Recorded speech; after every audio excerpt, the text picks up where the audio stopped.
السلام علیکم دوستوں۔ روم جہاں پاور صرف تلوار سے نہیں چلتی تھی بلکہ خوف سے چلائی جاتی تھی۔ ایک جوان شہزادہ، ایک خونی دربار اور ایک ایسا تخت جس کے قریب جانا بھی موت کو دعوت دینے جیسا تھا۔ پورا روم اسے دیکھ رہا تھا۔ یہ رہی کیلیگولا کی کہانی آپ کے سامنے۔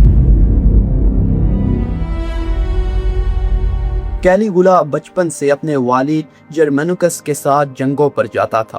جرمینوکس روم کا ایک بہادر جنرل تھا اور کیلیگولا کو ایک بہادر جنگجو بنانے کی ٹریننگ دے رہا تھا۔ دوسری طرف روم کا بادشاہ ٹائبیریس، جسے ایک سخت اور ظالم حکمران مانا جاتا تھا۔ ٹائبیریس اپنے بیٹے کو روم کا اگلا امپائرر بنانا چاہتا تھا، لیکن جرمینوکس روم کا ایک ایسا جنرل تھا جو کہ عوام کے اندر کافی پاپولر اور ایک بہت شاندار جنرل تھا جو کہ اس کے بیٹے کا ایک کمپٹیٹر بن سکتا تھا۔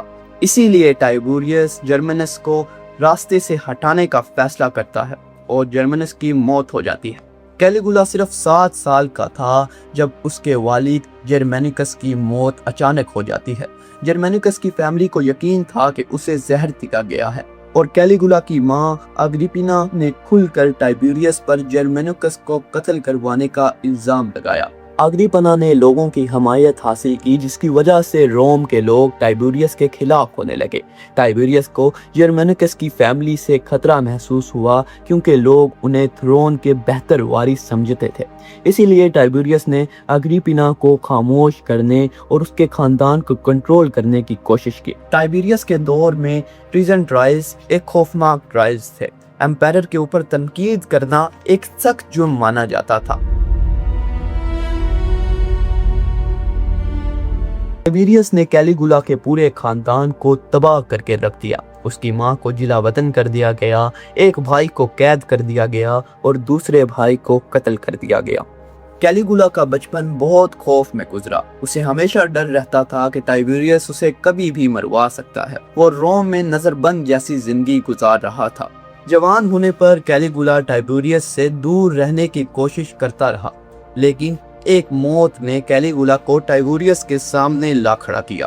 23 AD میں ٹائبیریس کا بیٹا اچانک 35 سال کی عمر میں مر گیا، جو کہ رومن امپائر کا اگلا وارث تھا۔ پرائٹورین گارڈ کا لیڈر سیجنس اس موت سے سب سے زیادہ فائدہ اٹھا سکتا تھا۔ وہ ٹائبیریس کا وفادار ساتھی بن کر اس کا بھروسہ حاصل کر چکا تھا۔ ٹائبیریس کے بیٹے کی موت کے بعد کیلیگولا ہی ایک ایسا نام تھا جو ٹائبیریس کا ایک مناسب وارث بن سکتا تھا۔ ٹائبیریس روم سے دور کیپری چلا گیا اور کیلیگولا کو اپنے پاس کیپری میں ہی بلا لیا۔ 12 سال تک کیلیگولا نے اپنے قریبی فیملی ممبرز کو ٹائبیریس کے ہاتھوں مرتے ہوئے دیکھا تھا۔ اسی لیے جب ٹائبیریس نے کیلیگولا کو اپنے پاس بلایا تو کیلیگولا بہت ڈرا ہوا تھا۔ کیپری پر ٹائبیریس نے کیلیگولا کو اپنے پاس نظر بند رکھا۔ ٹائبیریس نے اسے بتایا کہ جرمینکس کی موت کے پیچھے اصل میں سیجنس کا ہاتھ تھا، جو خود تھرون کا اصل وارث بننا چاہتا تھا اور اپنے راستے میں آنے والے لوگوں کو ختم کرتا جا رہا تھا۔ کیلیگولا کیپری میں ٹائبیریس کی نظر بندی میں تھا۔